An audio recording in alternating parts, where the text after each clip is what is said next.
Good morning, good afternoon, good evening, whatever time you are watching this. This is a video I have been dying to make. This has been a lot of planning, a lot of work, a lot of measuring, a lot of cutting, a lot of favours, but I can finally show you something that, well, let me just show you. Yes! That is an inlet manifold for a Micra into a Mini. Boom! So, what is left is Nissan Micra. So the only things that are left Nissan Micra is the flange, which then has the injector holes into it and the mounting for the injectors. Everything else has been custom fabricated, and that's the standard Micra throttle body. So on a standard Nissan Micra, the throttle body actually sits on top. And obviously we've side mounted it just for the space. So this is the Mark II version. I will show you what happened with the Mark I version now. Right, so I'm going to try my best to show you this now. So as you can see, that's the runners there, manifold. Now you probably can't see, but when I come to take it out, well, you can see there, that's how much of the bulkhead I've actually had to chop out. And then obviously this is where your brake master cylinder would go and your clutch master cylinder, and obviously just it can't work like that. The reason he has made it like that is because we've discussed, and obviously once you've got the fuel rail in, just put that in there like that. Once you've got the fuel rail in, the issue is he had to make it longer here purely because of the fuel pressure regulator that was hitting the throttle body, because the throttle body bolts on the end.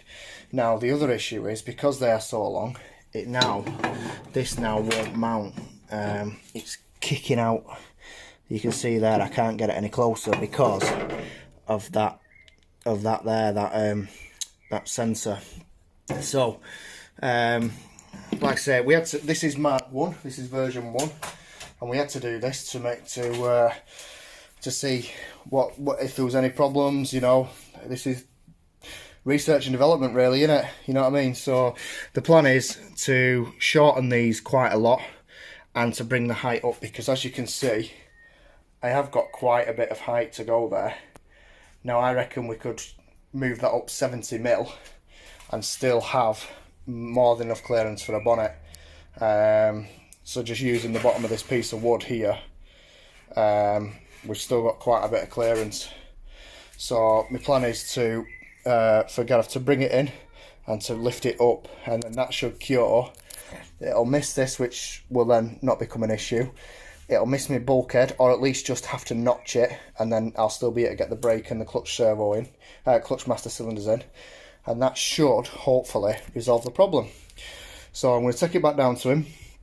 He's going to make them alterations, but just tack weld it up for me.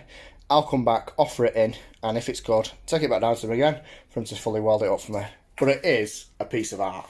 It's absolutely stunning.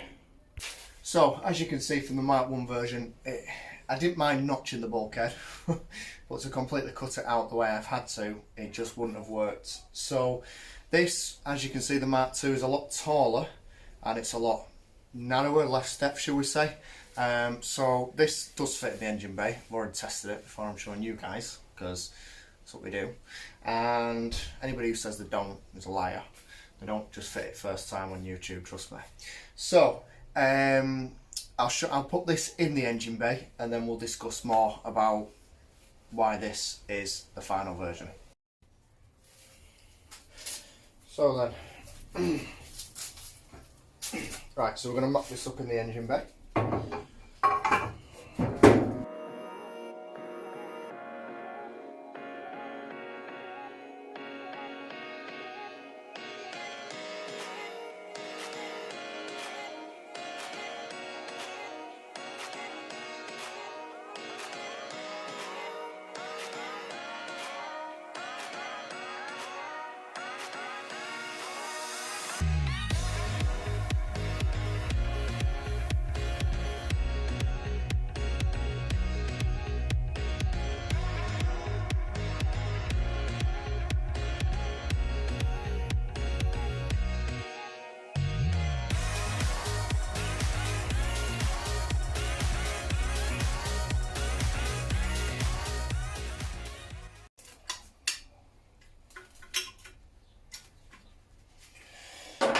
So as you can see, snugged up there, that now fits lovely.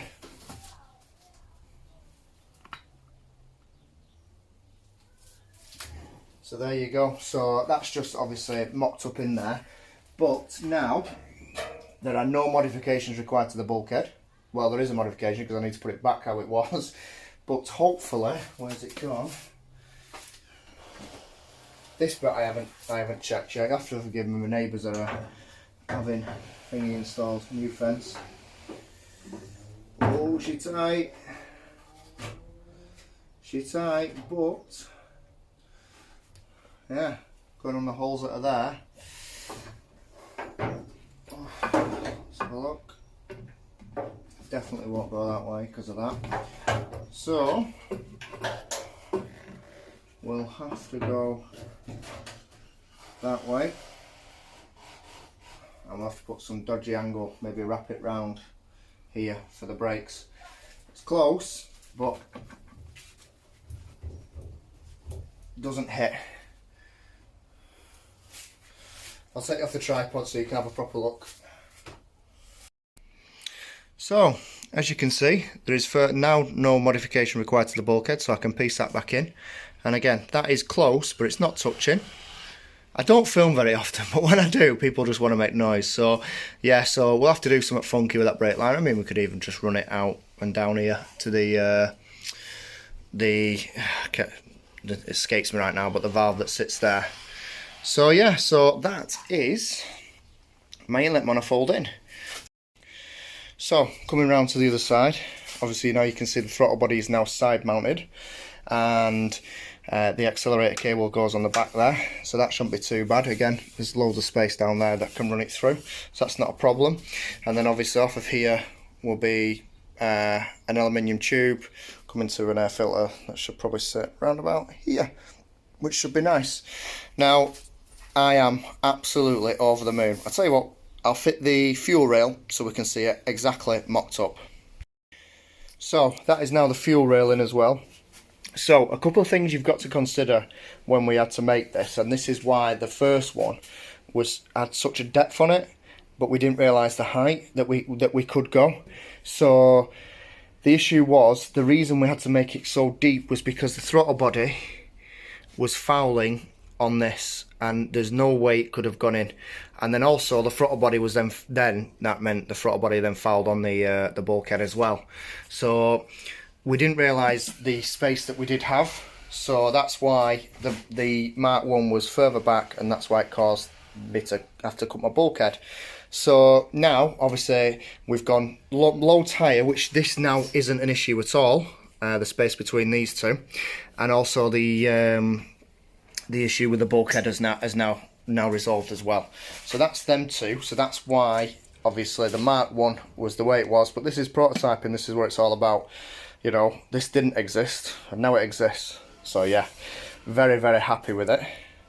So as you can imagine, I am absolutely ecstatic about that. It's been a project of mine and Gareth's now for couple of weeks. He's been very, very patient with me because I am an impatient person. I do not have much patience. Yeah, I keep getting warned about it, but hey ho, is what it is. So again, I can't thank Gareth enough. I have asked him if he would make these for other people. He said possibly. So if people are looking for that, then you know I'll gladly pass on his information if he's cool for me to do that. But yeah, that is a massive piece of the puzzle. Obviously, if I put my other engine in, that I have been doing work on in the background, and I'll show you that very soon. If I put my other engine in, we could technically start this now with the inlet manifold. So that was a big worry. The exhaust manifold, I'm toying with making it myself. A friend of mine really wants us to have a go, so that could possibly happen. And then obviously there's the drive shafts, but drive shafts and exhaust manifold won't stop it from starting. They're just other parts of the conversion. We're doing the gear linkage and doing the inlet manifold really cracking on now. And the injectors are going to go off for a refurb, so that's ultrasonic cleaning, flow tested, rebuild new seals, etc, etc. Yeah, I use a guy in Manchester, absolutely fantastic. So yeah, so I can't thank Gareth enough. He's been so patient with me. He's done exactly what I've asked him to do. In fact, he's surpassed it. That inlet looks absolutely superb. I am over the moon with it. And yes, it is getting powder coated, and it's gonna go crinkle black to match the crinkle red rocker cover. So I think that'll look really smart. So obviously we've got a few more things to work out. Water pipes is a biggie that I've got to work out next, but you know, I'm pretty sure we can get there. So thanks for watching, guys. Hope you have a great day.